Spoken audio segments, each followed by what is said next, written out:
The broadcast is now starting. All attendees are in listen-only mode. Good morning, everyone. Hygienic design, construction, and maintenance of food processing equipment is critical to ensuring safety of manufactured food products. The equipment we use for processing and handling food products, they must be designed, fabricated, or constructed and installed according to sound sanitary design principles. Food processors and handlers must ensure the equipment can be adequately cleaned and sanitized, and also the surfaces are resistant to daily exposure to corrosive food products and cleaning and sanitizing chemicals. So potential hazards exist when food processing and handling equipment does not meet basic sanitary design principles, or it's not installed or used properly and cannot be adequately cleaned and sanitized. Regulatory agencies routinely inspect food equipment for general sanitary fabrication, construction, and design, as well as proper installation. They do inspect all these things during their inspections. Say, for instance, the U.S. Department of Agriculture, that is their Food Safety and Inspection Service, they pre-approve equipment for use in meat, poultry, and egg product facilities. Essentially, they approve the equipment design for these products. Similarly, the Agricultural Marketing Service, AMS, of USDA, particularly the dairy division, has an approval process for equipment used in the dairy facilities under their inspection scheme, actually. How about FDA? Food and Drug Administration inspectors follow current good manufacturing practices. They do not have any pre-approval kind of process, but they do verify all these things, CGMPs, et cetera, during their inspection. In addition, FDA has also developed a general equipment evaluation program for equipment used in grade A dairy facilities. A variety of standards organization has developed standards for sanitary fabrication, construction, and design of food equipment. Okay. Well, my name is Rama, and I'm the Vice President of Product Safety and Research for PJRFSI, which is a certification body specializing in certifying companies to the various GFSS standards globally. I intend providing the basic information about the importance of equipment design in ensuring product safety in the manufacturing of food products. Obviously, due to time constraints, I will not be able to discuss the subject matter in detail, but attendees are requested to contact us in the future for any further information.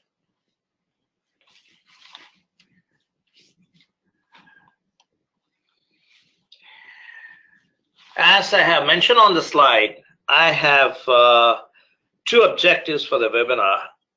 Number one, briefly explain the basics of food processing equipment design, and relate how design aspects of food processing equipment impact food safety. When we talk about criteria for food processing equipment, three things are important.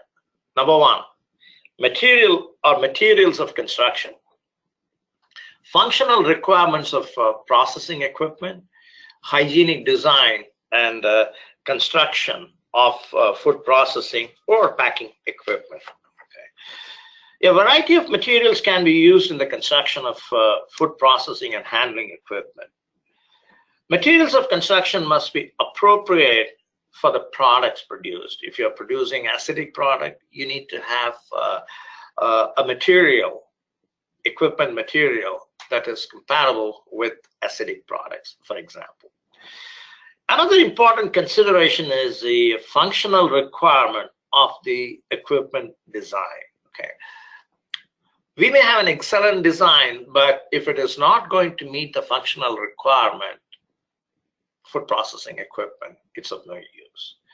Further, there are some specific design considerations that equipment fabricators are required to take into consideration when fabricating process equipment. I'll briefly discuss these criteria in the next few slides.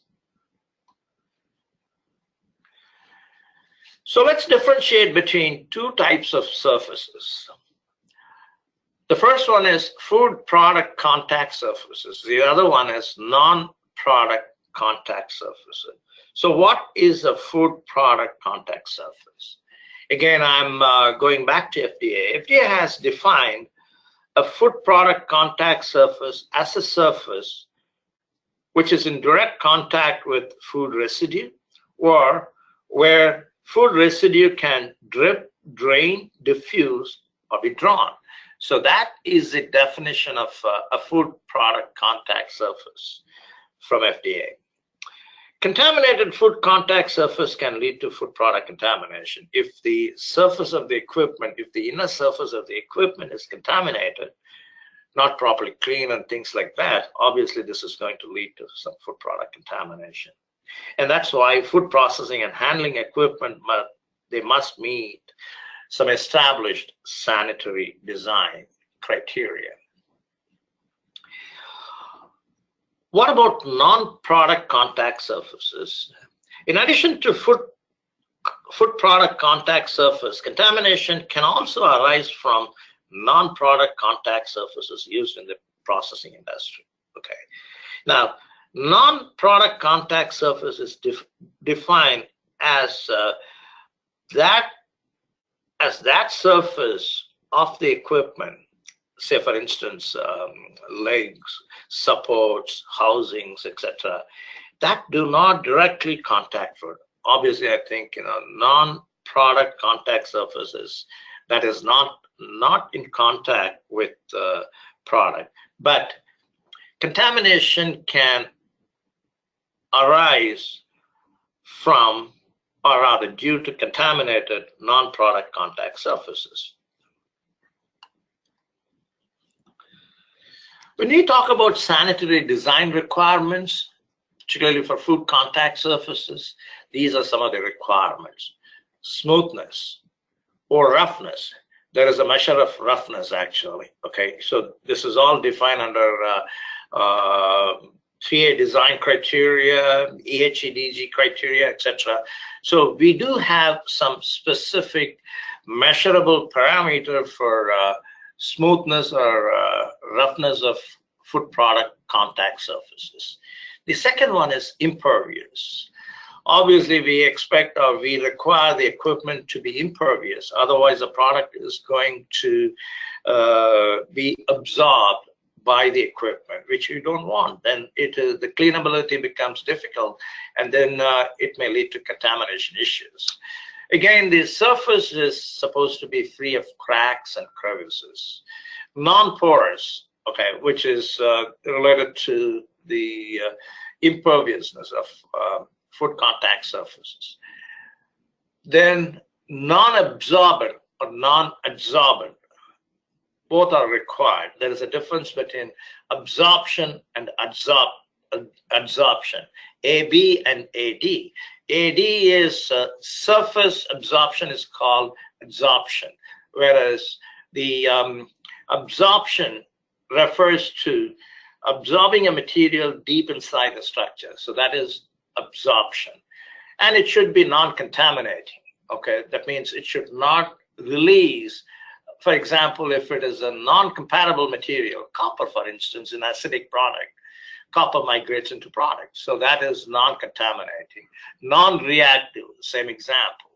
Corrosion resistant, okay, stainless steel is corrosion resistant. Durable and maintenance free. Okay, it should be durable, actually. When you talk about stainless steel, what makes stainless steel durable? We are going to see all these things, okay? Should be non-toxic and cleanable. So these are some sanitary design requirements for food contact surfaces. What about sanitary design requirements for non-product contact surfaces. And basically there are three. They should be mechanically stable, smoothly finished, roughness, etc., and should be easily cleaned. So these are some basic sanitary design requirements for non-product material, contact materials.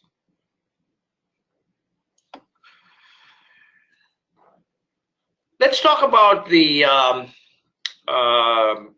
common materials of construction that are frequently used in the food processing industry. And as I explained previously, the hygienic design of equipment plays an important role in controlling the microbiological safety and quality of the products made. Okay, so that's very important. A well-maintained food processing facility should ensure the production of safe products without any risk of cross-contamination, and also from contaminating toxins of microbial origin and from containing residues of chemicals used for cleaning and disinfection.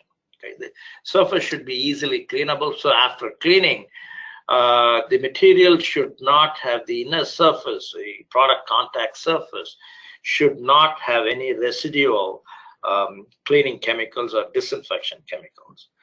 In addition, the hygienic facility should prevent food from being contaminated with other non-food substances, such as lubricants and barrier fluids and foreign bodies, piece of metals, etc., etc. So again, these are some basic requirements. Let me explain the materials commonly used in the design and construction of food processing equipment. First, let me take up stainless steel.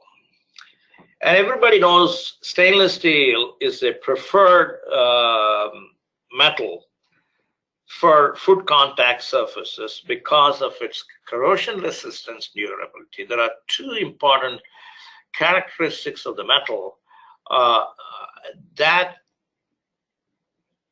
are crucial to, or rather in determining the usability of stainless steel in the food industry. Okay, one is corrosion resistance, the other one is durability. Okay. However, not all stainless steel is equal. The properties of stainless steel alloy, basically stainless steel is an alloy, right? And the properties are related to the relative composition with regard to chromium and nickel level. In stainless steel, people use chromium and nickel. So the corrosion resistance varies with the level of chromium. The amount of chromium present in stainless steel determines the corrosion resistance, whereas the durability or the structural strength of stainless steel varies with nickel level. In general, the levels of these two metals, chromium and nickel, they are given as a ratio. For example, the 300 series of stainless steel, which is commonly used or recommended for food contact surfaces, is termed as 18-8 stainless steel, meaning 18% of chromium and 8% of nickel. And many of you are familiar with the 3A sanitary standards, and that particular standard requires, say for instance, 316. It's a grade of stainless steel again. That contains 18% chromium and 10% nickel. Okay. So again, 304 or 304 stainless steel, that is used only for, mainly used for utility purposes, such as pipelines and other things. The 3A standards provide specifications regarding alloys and other coatings used in fabrication. Okay. And as we all know, the properties of stainless steel can change with continued use, especially under conditions where chromium oxide layer, the passivity of stainless steel is basically due to chromium oxide layer actually. So repeat use, what happens actually, the chromium oxide layer, the thickness gets reduced, and that's why you have to passivate by using nitric acid or some strong oxidizing agents, etc., etc. Okay, so that's about stainless steel. What about titanium? Titanium again is very good in terms of durability and corrosion resistance. But the only limiting factor is its cost. Okay, and I'm talking about use of titanium with stainless steel or in stainless steel. It is used in food equipment where you have high acidity actually, or high salt content. For example, citrus juices, high acidity, or tomato products. In these cases, people use an alloy of stainless steel containing some small percentage of titanium actually. So what about copper? Copper is primarily used for equipment used in the brewing industry, okay, and in some cases, I think occasionally in the manufacture of cheese, particularly Swiss cheese and all that. Okay. It's not advisable to use copper in the food industry because, particularly for acidic products, because copper residues can leach into product. That's why copper is not a preferred material. Aluminum. Aluminum is used in certain parts and components where lighter weight is required. So when you want the equipment to be lighter, probably it can be used because of its because it's lighter in weight. But aluminum as a metal has poor corrosion resistance, and it can very easily become pitted and cracked. So obviously when you have pitting and cracks, the surface cannot be easily cleaned. That means it can retain residues of product, and that can lead to microbial growth and all that. So aluminum is not a preferred material for use in food processing. Okay, but it can be used when you coat the inner surface of aluminum with Teflon, for example. I think the industry is using aluminum in some cases, but it may be coated inside with a layer of Teflon. And also there are other metals such as cast iron, galvanized iron, etc. Cast iron is used where frying is the main process actually. Galvanized iron, generally it's not a preferred metal at all. It's not a preferred metal at all in the food industry because it reacts with acids. And glass is limited in the sense, obviously, because of its because it can break. Glass usage is very limited in the food industry. Okay, there are some special glasses such as Pyrex and things like that. They may be quite durable.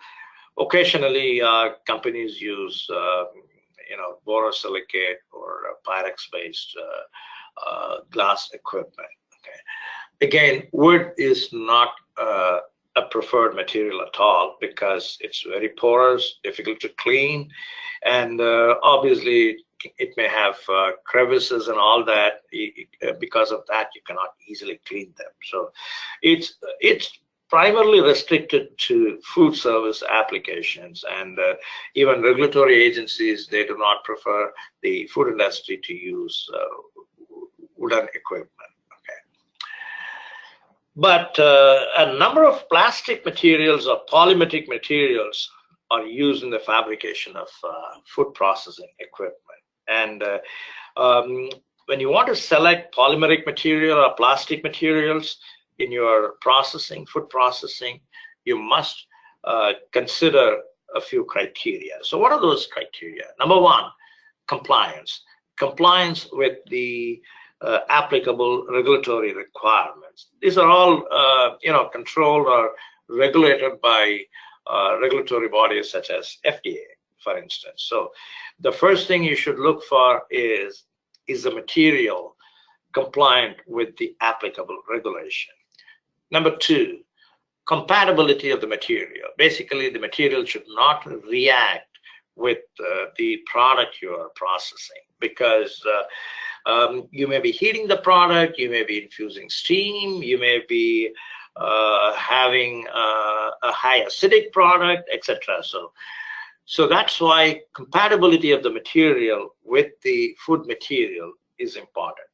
And obviously, it should be resistant to chemicals, because you will be using cleaning chemicals, sanitizing chemicals, etc. So at that time, or during cleaning process, the material should not leach into the cleaning chemicals, actually. So that's why it should be chemical resistance. It should be chemical resistant, temperature resistant, steam resistant, and also stress crack resistant. So these are some, some criteria that you have to look for when you want to use polymeric materials. The common polymeric materials are, I think, again, this is pure chemistry. We have a number of fluoropolymers. Teflon is a fluoropolymer, actually. In chemical terms, it's called PTFE. So the other one is PFA, which is perfluoroalkoxy. So again, these are some complex organic chemicals. So basically, you should remember that you have a class of compounds called fluoropolymers that are commonly used in the design and fabrication of plastic or polymeric food processing materials. Then you have what is known as polycarbonates.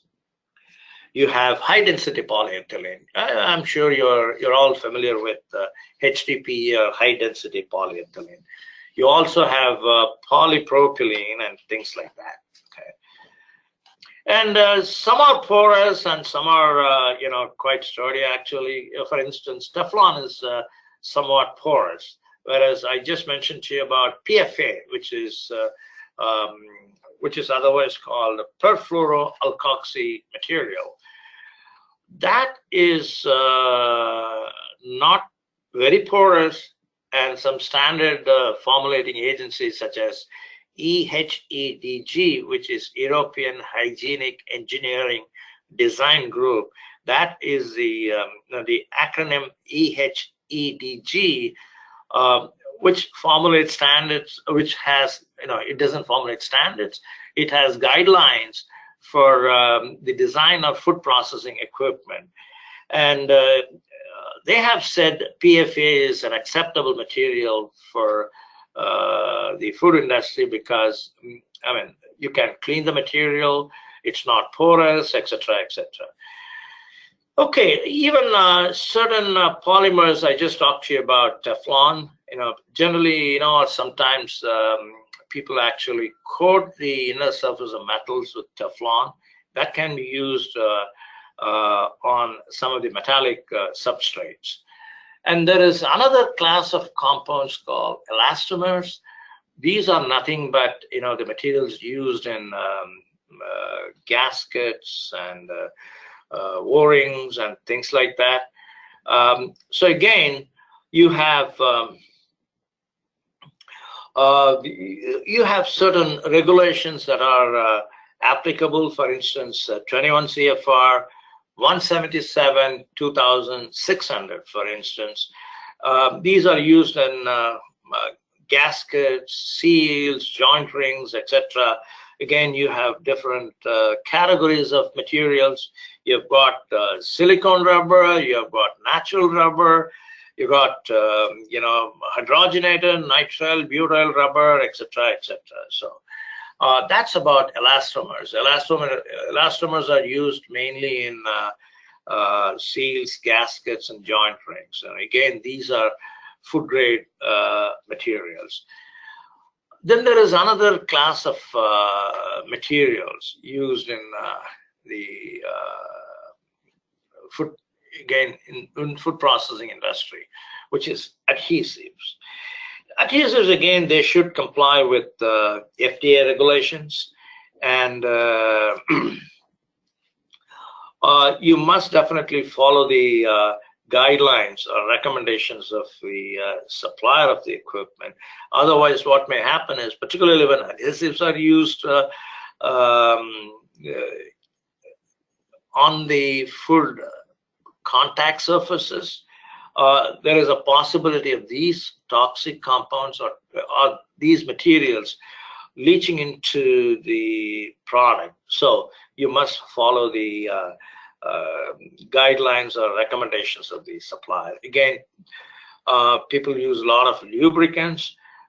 Lubricants are not supposed to come in contact with the products in general, but where there is incidental contact, lubricants should conform to NSF non-food compound registration program. NSF has got some lubricant registration program. Those incidental contact lubricants must comply with that program, actually. Okay. So this is about materials of construction, and I told you in one of the, I just explained to you in one of the previous slides that there are three basic criteria. One, material of construction. Two, functional requirement. Let's see what we need under functional requirements. Okay. So basically we have some 5 criteria: cleanability and decontamination, and one of the functional requirements is prevention of ingress of microorganisms, and the third one is prevention of growth. First, prevent the ingress of microorganisms, and the second one is the prevention of growth of microorganisms. And the other requirement is compatibility with other requirements. We saw that in the previous slide also. And lastly, validation of hygienic design of equipment. Let me explain what I meant by cleanability and decontamination, prevention of ingress, etc., etc. Okay. Cleaning is an important issue. We all know that cleaning is a very important requirement of the food industry. Equipment which is difficult to clean will need procedures which are more severe. So that means if the contact surface is very difficult to clean, then your cleaning program should be very rigorous. So that means you have to use aggressive chemicals, you have to use longer cleaning time and decontamination cycle, etc., etc. So that means what? That's going to, that means you'll be wasting your time, you'll be wasting a lot of money. Okay, so you don't want to get into that kind of a situation. So if one of the, that's why cleanability is an important requirement. You have to make sure that the food contact surface is easily cleanable. Okay, that's number one. What about the second one? Prevention of ingress of microorganisms. Okay, so as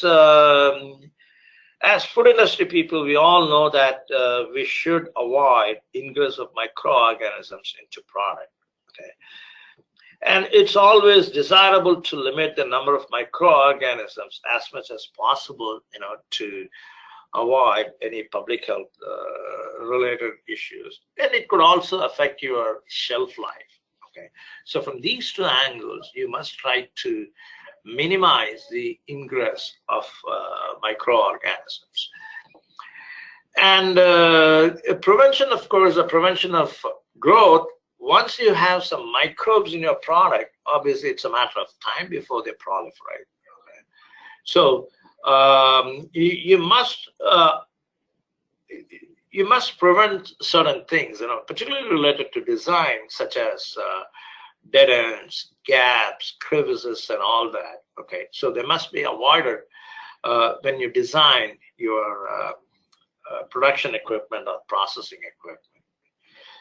Compatibility with other requirements.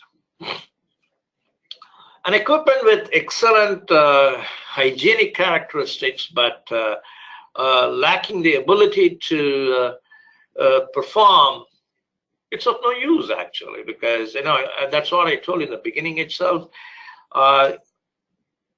It has to meet certain functional requirements. And if you ever got into that kind of a situation, you may have to compensate that by more aggressive cleaning and decontamination procedures, etc., etc. So basically, you have to make sure that the equipment you design, you fabricate, must be compatible with other requirements. And lastly, validation of hygienic design of equipment. Here, what is required is validation of the hygienic design. So how do you do that? Basically, I think you should subject the equipment to your cleaning procedures and make sure that it's doing its job. So maybe a swabbing, maybe some kind of validation procedures. So at the end of the day, I think like proof of pudding is in the eating. So you should make sure that the design does not lead to any adverse results, particularly after cleaning. Your food product contact surface should be absolutely, rather it should meet your requirements. You may have certain standards. If you're looking for, zero microorganisms after cleaning, the cleaning validation should confirm that it is zero. So that kind of validation is what we are looking for. Right. This is the core requirement, which is design and construction requirements. There are a few parameters, actually. Let me take up one by one. First is surface roughness. Rather, I think surfaces and geometry. And after that, we have surface roughness, drainability, insulation, welding, support, insulation, etc., etc. And the expectation here is the product contact surface must be free of imperfections, such as crevices and things like that. Okay? For instance, avoid direct metal-to-metal joints other than welding. Welding, obviously, is, if it is required, you cannot avoid. Otherwise, in general, you should try to avoid metal-to-metal joints, because joints may harbor soil, and soil will facilitate the growth of microorganisms. Similarly, if you're using seals or gaskets and things like that, make sure that no crevices exist, because otherwise the product residues will go and deposit over there, difficult to clean. That means growth of microbial, growth of microbes, etc., etc. Now, surface roughness, I told you in the beginning that we have some parameters actually, but anyway, I'm not going to get into details.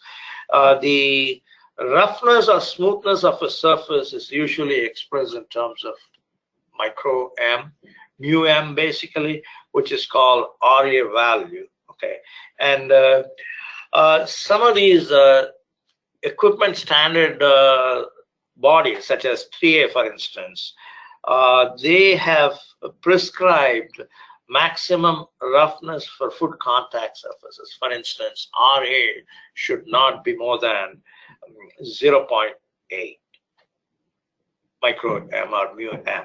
Okay, things like that. Okay. What about drainability? I'm going to show you. Yeah, that's on the next slide. So drainability, when you have tanks or silos like this, a flat bottom like this, and when you have the product outlet just above the bottom, so it cannot drain liquid completely. So that means cleaning is going to be a problem. So there should be some kind of a slope like this, and this is acceptable, this is not acceptable. Similarly, this one is not acceptable because because of poor design, whereas here there is no such barrier there. It can drain directly. So things like that. So that's about drainability. And yeah, I'm just going back to the previous slide. Insulation. So something about insulation. The risk of condensation on equipment and pipe work, internal surfaces, etc., that should be avoided. Condensation will definitely lead to microbial contamination. Okay? So if unavoidable, the design should be such that the condensate is diverted away from the product. Okay. Similarly, support structures. If you have support structures such as legs and things like that, they must be sealed to the supporting surface. For instance, floors, walls, and things like that. Yeah, and let me just show you an example of good and bad weld. So this is about welding.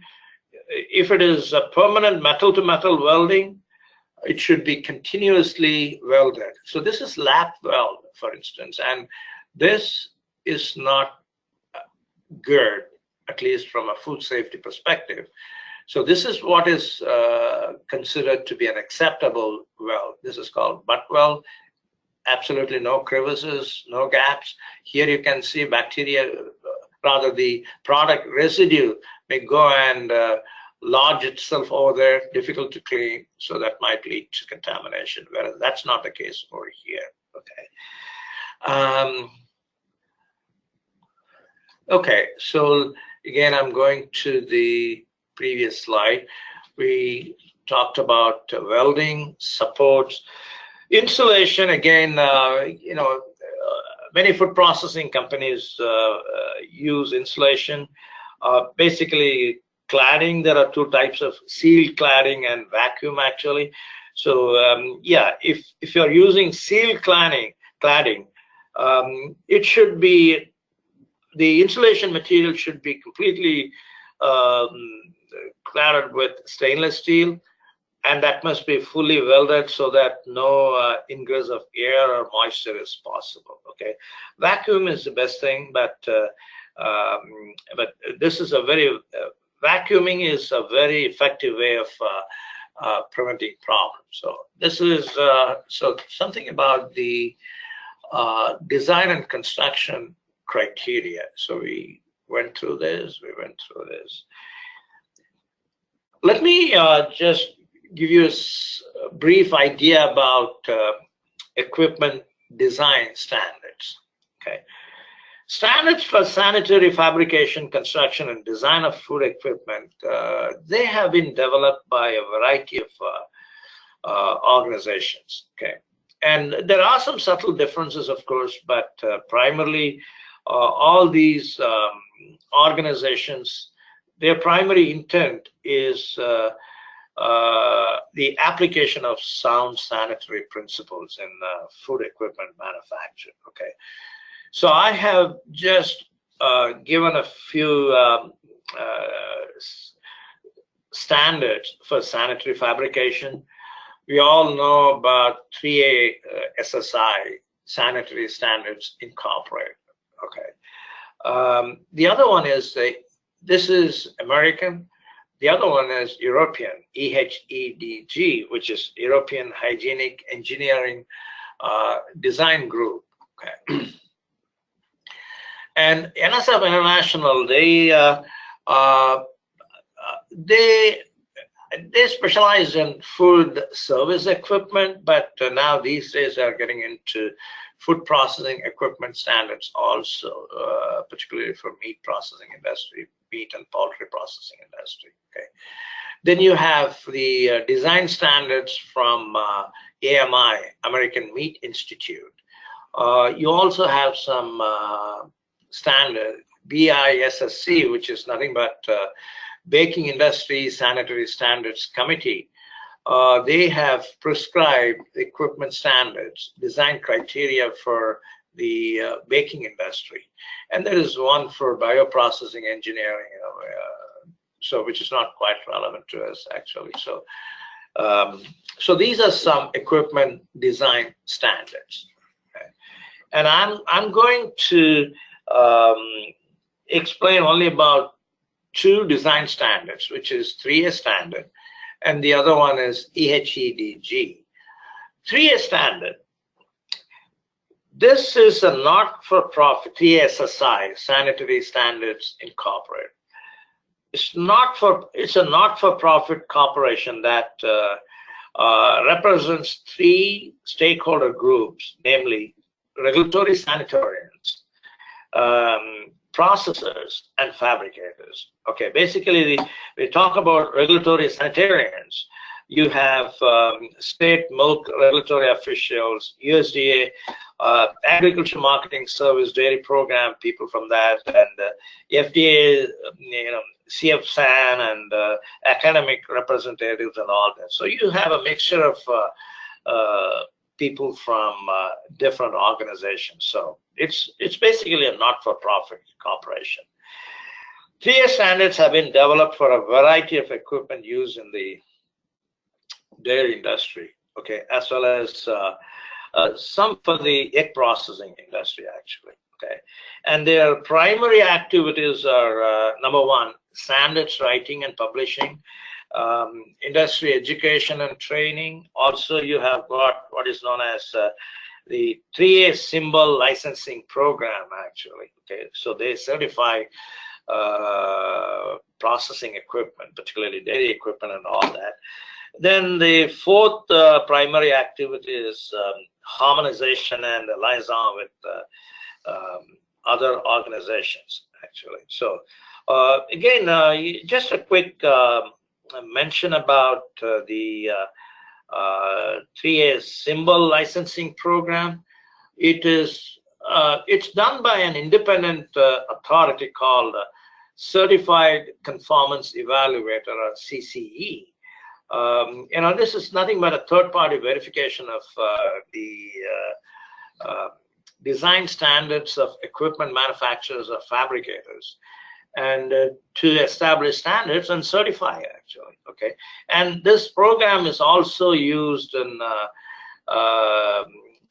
3A process certification, and also replacement parts and system component qualification certificates. So these are some other programs offered by the 3A SSI. So the standards are used in these programs, actually. And here the reevaluation is required every 5 years, okay. So as I said, there are two types of standard. One is the 3A sanitary standards, basically for third-party verification of equipment design and all that. And you have what is known as a 3A accepted practices. They specify the criteria for design, fabrication, and installation of systems, not equipment, of systems that come in contact with food. Something about EHEDG, which is otherwise the acronym stands for European Hygienic Engineering Design Group. And again, it's a non-profit consortium of equipment manufacturers, food industries, suppliers to food industries, research institutes, universities, public health. So again, it's a mixture of several entities there, and their mission is to enable safe food production by providing guidance on hygienic engineering and design. The main difference is they do not have standards. They have published only guidelines. And so their objective is to provide guidance on hygienic design and engineering to ensure food safety, and also they offer a platform to discuss issues on hygienic design, all engineering related and things like that. Okay, then something about non-product contact surfaces. I mentioned in one of the previous slides that they should be cleanable, mechanically stable, corrosion resistant, etc., etc. Non-product contact surface or surfaces of food equipment, they could be a source of contamination, particularly Listeria monocytogenes, for instance. They can also harbor insects and rodents. Therefore, we must take care, care should be used in evaluating these surfaces of equipment with regard to sanitary design and construction. So it's equally important, like we focus our attention on the design criteria for food processing equipment. Similarly, here also non-product contact surfaces. We should take equally good care of the design and construction of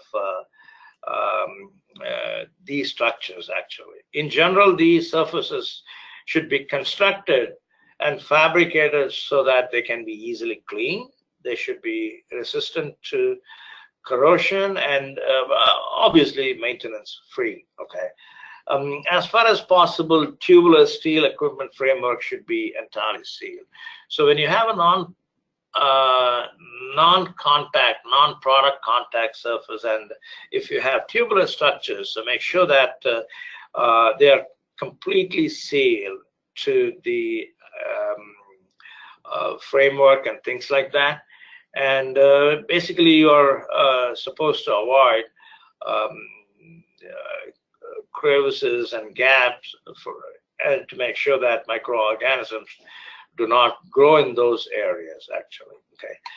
And finally, the equipment installation is also equally important. So far, we discussed about criteria for the design and construction of food processing equipment, non-product contact surfaces, and how these equipment, these machineries are installed. That is also equally important, actually. So we have some criteria for those things. Space around between equipment and walls should be adequate enough to allow for sufficient cleaning.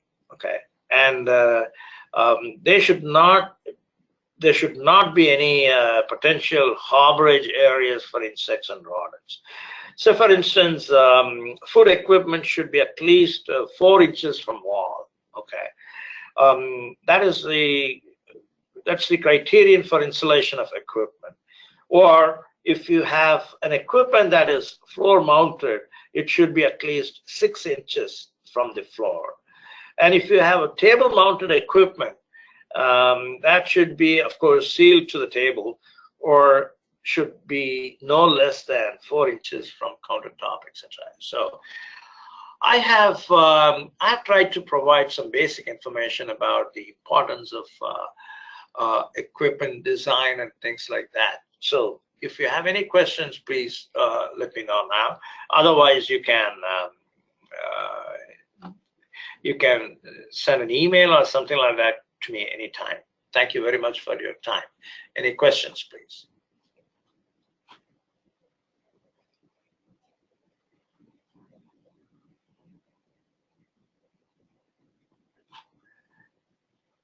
So there are no questions. Anyway, thank you very much.